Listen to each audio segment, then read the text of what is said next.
Assalamualaikum warahmatullahi wabarakatuh. Selamat datang anak-anakku di pembelajaran pendidikan Pancasila dan kewarganegaraan. Sebelum kita memulai untuk materi di hari ini, alangkah baiknya kita berdoa terlebih dahulu. Untuk hari ini kita akan belajar tentang nilai-nilai Pancasila dalam praktik penyelenggaraan pemerintahan negara. Sebelumnya, persiapkan terlebih dahulu modul yang sudah Ibu siapkan agar kalian bisa menyimak penjelasan dengan lebih seksama dan lebih mudah dipahami.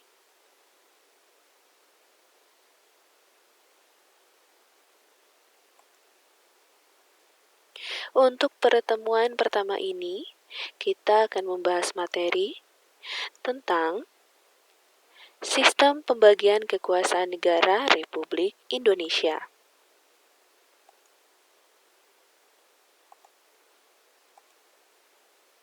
Kompetensi dasar yang harus kalian pahami untuk materi ini, yang pertama adalah KD 1.1, mensyukuri nilai-nilai Pancasila dalam praktik penyelenggaraan pemerintahan negara sebagai salah satu bentuk pengabdian kepada Tuhan Yang Maha Esa. Untuk KD 2.1, menunjukkan sikap gotong royong sebagai bentuk penerapan nilai-nilai Pancasila dalam kehidupan berbangsa dan bernegara. Untuk KD 3.1, menganalisis nilai-nilai Pancasila dalam praktik penyelenggaraan pemerintahan negara. Untuk KD 4.1, menyaji hasil analisis tentang nilai-nilai Pancasila dalam praktik penyelenggaraan pemerintahan negara.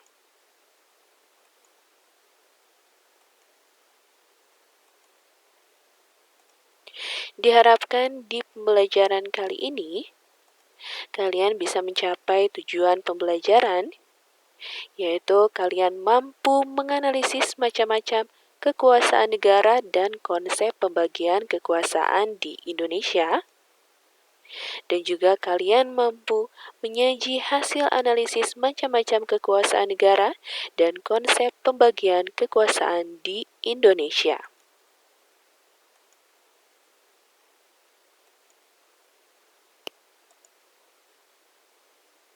Untuk pertemuan pertama ini, kita akan membahas tentang macam-macam kekuasaan negara dan konsep pembagian kekuasaan di Indonesia.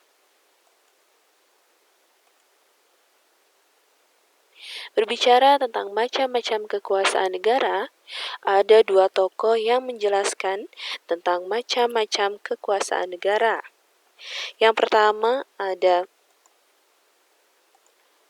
John Locke, dan yang kedua ada Montesquieu. John Locke membagi kekuasaan negara menjadi tiga, yaitu legislatif, eksekutif, dan federatif. Sedangkan Montesquieu membagi tiga kekuasaan negara, yaitu legislatif, eksekutif, dan yudikatif. Kekuasaan legislatif adalah kekuasaan untuk membuat atau membentuk undang-undang. Sedangkan kekuasaan eksekutif yaitu kekuasaan untuk melaksanakan undang-undang, termasuk kekuasaan untuk mengadili setiap pelanggaran terhadap undang-undang. Dan kekuasaan federatif yaitu kekuasaan untuk melaksanakan hubungan luar negeri. Di sini Montesquieu membagi tiga kekuasaan negara, tapi ada salah satu yang menjadi perbedaan, yaitu kekuasaan yudikatif. Kekuasaan yudikatif yaitu kekuasaan untuk mempertahankan undang-undang, termasuk kekuasaan untuk mengadili setiap pelanggaran terhadap undang-undang. Kekuasaan federatif oleh Montesquieu dimasukkan ke dalam kekuasaan eksekutif. Fungsi mengadili dijadikan kekuasaan yang berdiri sendiri. Ketiga kekuasaan tersebut dilaksanakan oleh lembaga-lembaga yang berbeda yang sifatnya terpisah, dan teori Montesquieu ini dinamakan trias politika.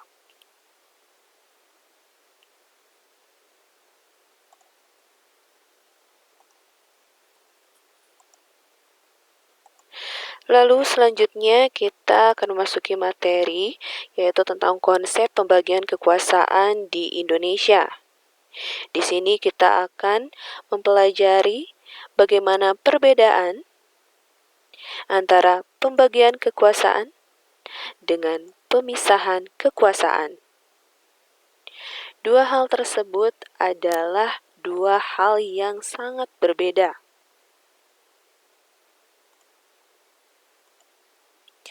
Pemisahan kekuasaan berarti kekuasaan negara itu terpisah-pisah dalam beberapa bagian, baik mengenai organ maupun fungsinya.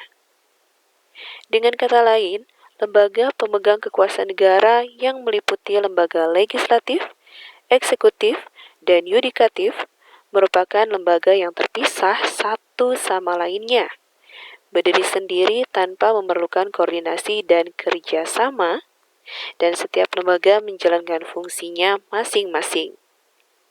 Contoh negara yang menganut mekanisme pemisahan kekuasaan adalah Amerika Serikat. Berbeda dengan mekanisme pemisahan kekuasaan, di dalam mekanisme pembagian kekuasaan negara itu memang dibagi-bagi dalam beberapa bagian, yaitu legislatif, eksekutif, dan yudikatif, tetapi tidak dipisahkan. Hal ini membawa konsekuensi bahwa di antara bagian-bagian itu dimungkinkan ada koordinasi atau kerjasama.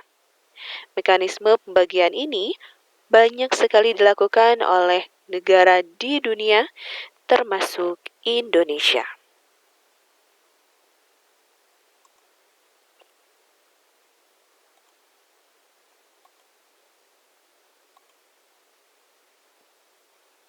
Lalu, bagaimanakah pembagian kekuasaan di Indonesia? Penerapan pembagian kekuasaan di Indonesia terdiri atas dua bagian,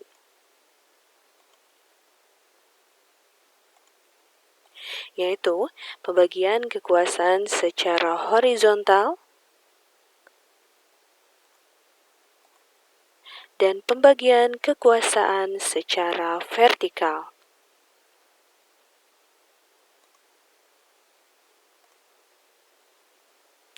Pembagian kekuasaan secara horizontal.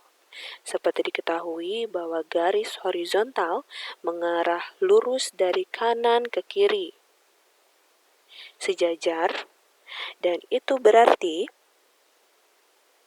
pembagian kekuasaan secara horizontal, yaitu pembagian kekuasaan menurut fungsi lembaga-lembaga tertentu, yaitu legislatif, eksekutif, dan yudikatif, yang tingkatannya sama atau sederajat. Pembagian kekuasaan pada tingkat pemerintah pusat mengalami pergeseran setelah terjadinya perubahan Undang-Undang Dasar Negara Republik Indonesia tahun 1945. Pergeseran yang dimaksud adalah pergeseran klasifikasi kekuasaan negara yang umumnya terdiri atas 3 kekuasaan, yaitu legislatif, eksekutif, dan yudikatif, menjadi 6 kekuasaan negara.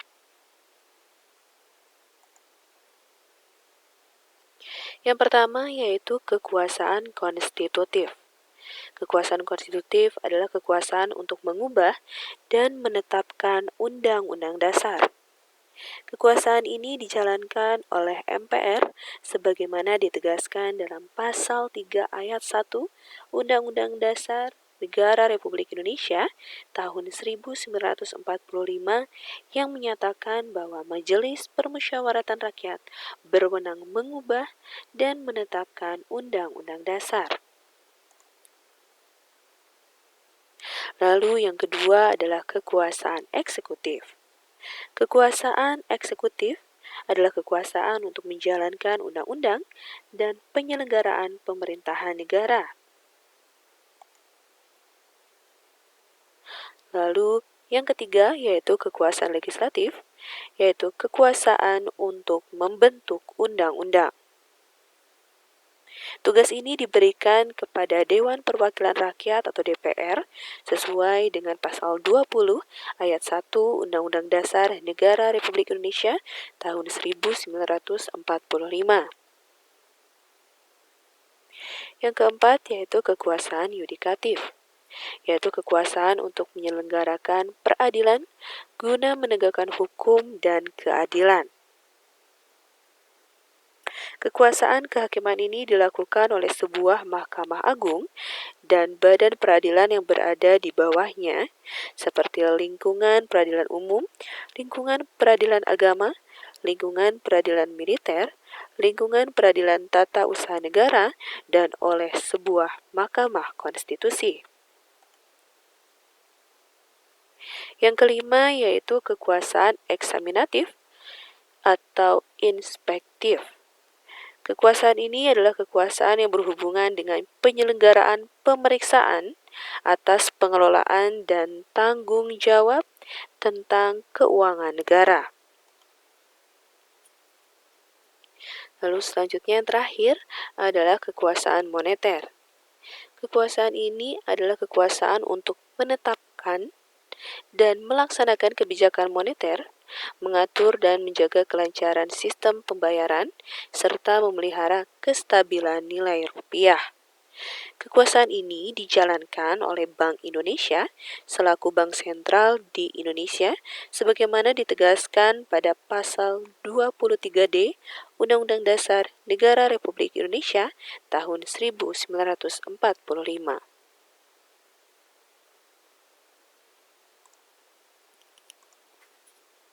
Selanjutnya kita akan memasuki materi tentang pembagian kekuasaan negara secara vertikal.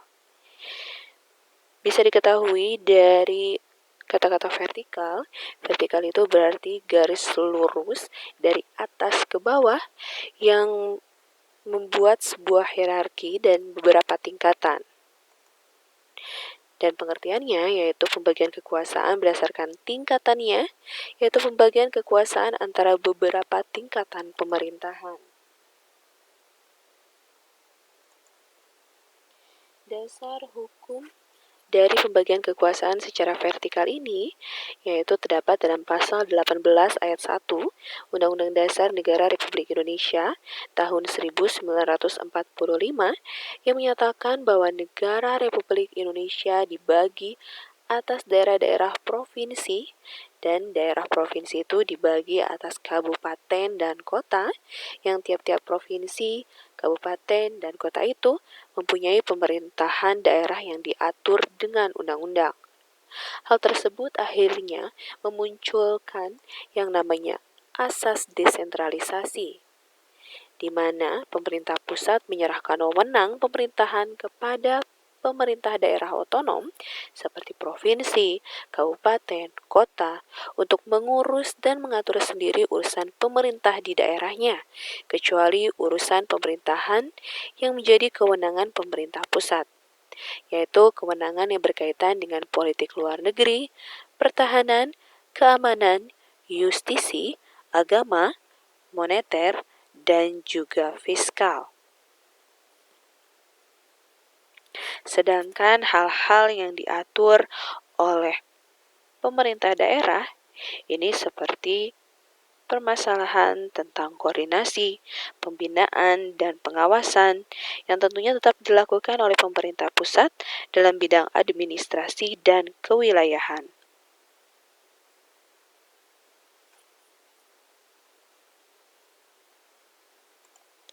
Beberapa tingkatan yang bisa kalian lihat ini diawali dengan yang paling terendah yaitu kota kabupaten.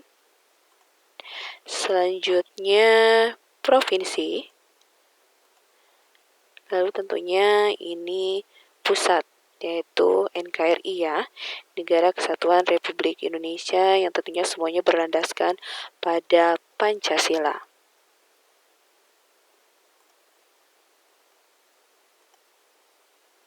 Bagaimana? Sudah paham tentunya tentang materi di pertemuan pertama ini? Selamat ya, pasti kalian semua ini sudah paham tentang materi di pertemuan satu ini. Setelah kalian menyelesaikan materi pertemuan satu ini, silahkan kerjakan tugas berikut ini. Di tugas kelompok 1.1, coba lakukanlah identifikasi terhadap tugas dan wewenang setiap lembaga negara yang tercantum dalam tabel.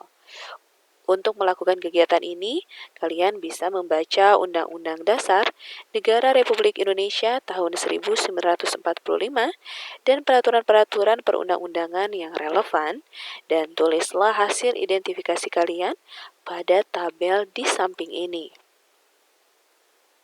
Di sini ada 8 lembaga yang harus kalian cari dasar hukumnya dan juga tugas dan juga wewenangnya. Misalnya, MPR, Majelis Permusyawaratan Rakyat. Dasar hukumnya atau aturan yang membicarakan tentang MPR ini berada pada pasal berapa, ayat berapa di dalam Undang-Undang Dasar. Lalu kalian tulis tugas dan juga wewenangnya dari MPR tersebut. Walaupun tertulis tugas kelompok, tetap pengerjaannya secara mandiri, karena di situasi kali ini kalian tetap harus belajar di rumah masing-masing. Selamat mengerjakan!